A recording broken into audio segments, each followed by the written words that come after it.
What's up, guys? I hope you guys are doing extremely well. This is part 2 of drum replacement made easy. Last week we went in and we pretty much replaced all of mainly the kicks, the snares, and the toms on this track. I'm going to let you have another listen, just refresh your memory.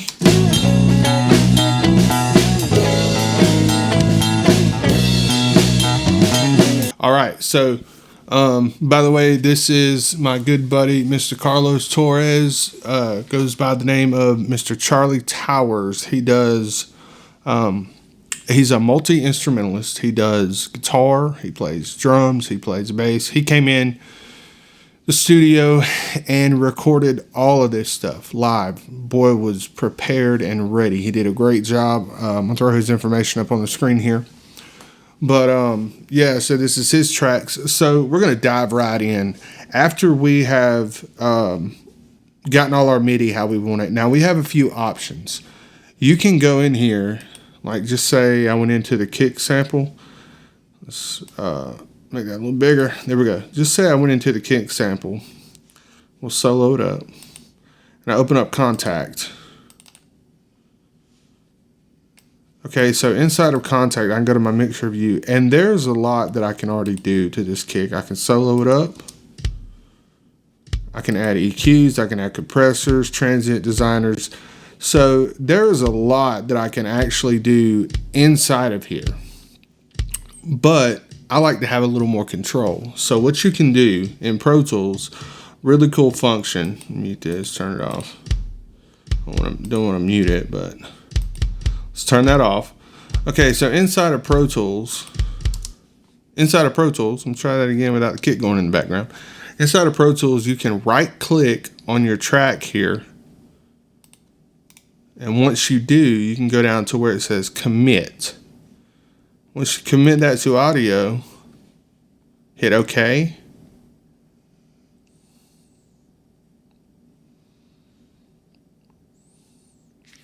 Now you have your kick drum. Now you have your kick drum as an audio file, which does not use near the amount of DSP or CPU power as having 5 or 6 instances of Contact open.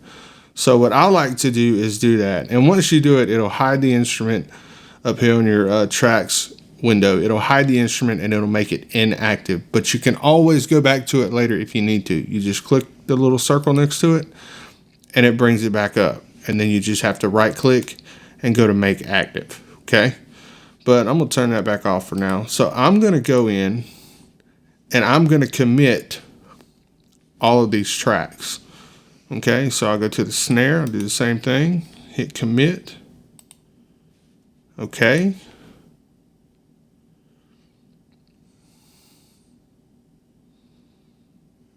let that do its thing for a second. Okay. And I'll go to the tom 1, do the same thing, commit that. Okay.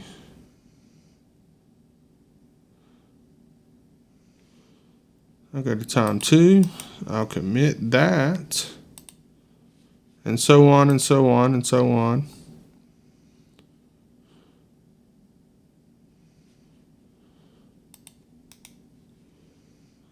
Commit tom 3.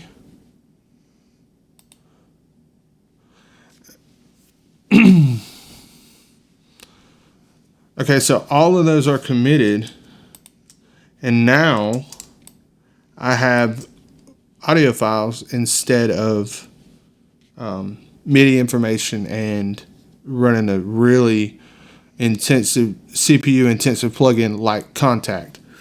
But I'm also going to show you another way. So let's do this. I'm going to take all of these drums really quick. I'll organize them in just a second. Take all these drums and I'm going to move them to their own folder. New folder. I'm just going to make it a basic folder for now. I'm not going to get into routing. We're going to get into routing and how to set this mix up as part of your mix prep. Mix prep is extremely important. You do not want to try to be mixing while you're still producing. When you write a song, you record the scratch tracks, you start producing all of your sounds. You don't want to try to mix a record when you still have a bunch of files that are not committed to audio. Because what happens is, like, I'm a Wave subscriber. I also use UAD plugins. What happens is you start running all these plugins with all of these different MIDI instruments and all. I mean, some tracks can go up to 100 tracks in a session. I mean, there's a lot that goes into actually making a record. So you want to make sure that all of your files are edited and committed to audio before you start to mix. So I'm just going to create this folder, call it drums really quick.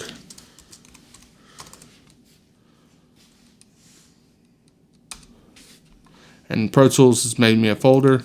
All my drums are in there. I'm going to go back into these instruments and I'm going to show them, and I'm going to show you another trick that will also save you some CPU power. Okay, so we have, let me do that. Okay, so now we got kick, snare, time 1, time 2, time 3. Okay, so say you wanted to just process all of these within Contact and then print a stereo drum mix, or maybe just the overheads or what have you. So what you want to do, make all these tracks active really quick. I'll make those active. Now they're all active. What you can do is you can go into select any of the MIDI tracks. It doesn't matter. You can select the snare, or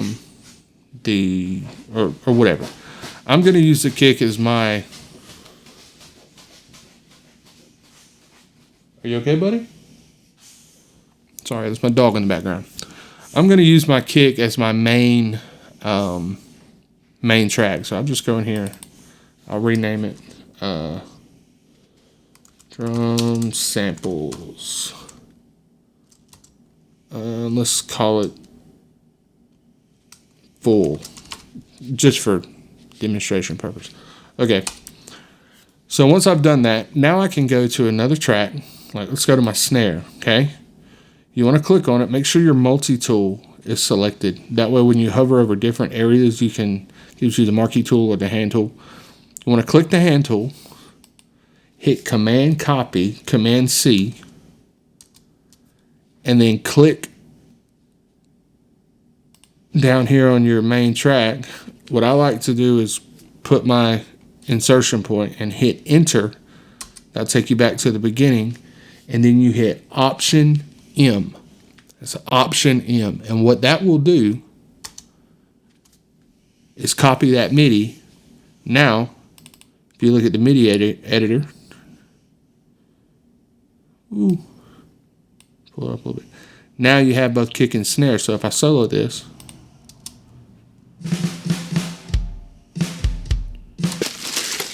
and we are back for round 2, guys. I'm sorry, I had some technical difficulties. My phone ran out of storage. But basically, I went in and I copied, just like I told you to do with the snare. I went in and copied the rest of the drums to that MIDI clip. Okay, so now when you come into Contact, you can choose. Let's get a section here and let's get it looping or whatever.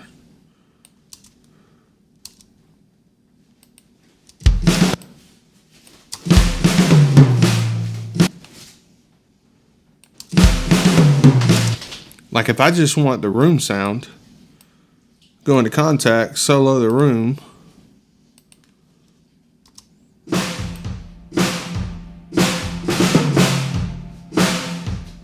And Contact is going to automatically print whatever you have soloed. Maybe you just want the snare bottom, right? Solo the snare bottom. Take the room off. Bro. Solo the snare bottom, right? Take the room off. When you play that. Turn that sucker up loud. and then you can just print that if you want overheads. What's really cool about Contact too is it will give you the option to, like if you go to the snare here, it gives you the option down here for bleed control, so you can send more of the snare to the room or more of the snare to the overhead. Really, really cool. But yeah, thank you guys for watching. I appreciate it. I hope this helps. And I hope you can see the versatility that comes with this. You can pretty much make any bad recording sound good if you know how. And a lot of times people that record at home, they just don't know. So I'm here to help. If you guys have any questions, please leave them in the comments. I would love to help you out. If you want to connect with me, that's awesome too. You can follow me on Facebook, TikTok, Instagram.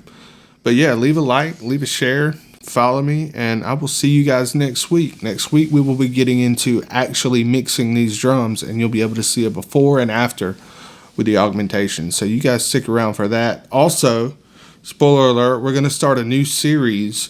Like I told you before, I am a Waves subscriber. I have all the Waves plugins, and I love UAD as well. It's a lot to take in, so I'm going to go through each one of these plugins and do a quick little video and show you how they work. Each week we'll feature a new plugin. That might be a pretty long series, so we may do one every other week. Because part of what I'm going to do too is walk you guys through the mix of this song right here. Once again, check out Carlos. I'll be putting some links to his stuff. May not be in this video, but we're putting all that together right now. But I'll be promoting him as well. He's a very talented individual. So yeah, guys, thank you. Have a blessed day, and I will see you guys next week.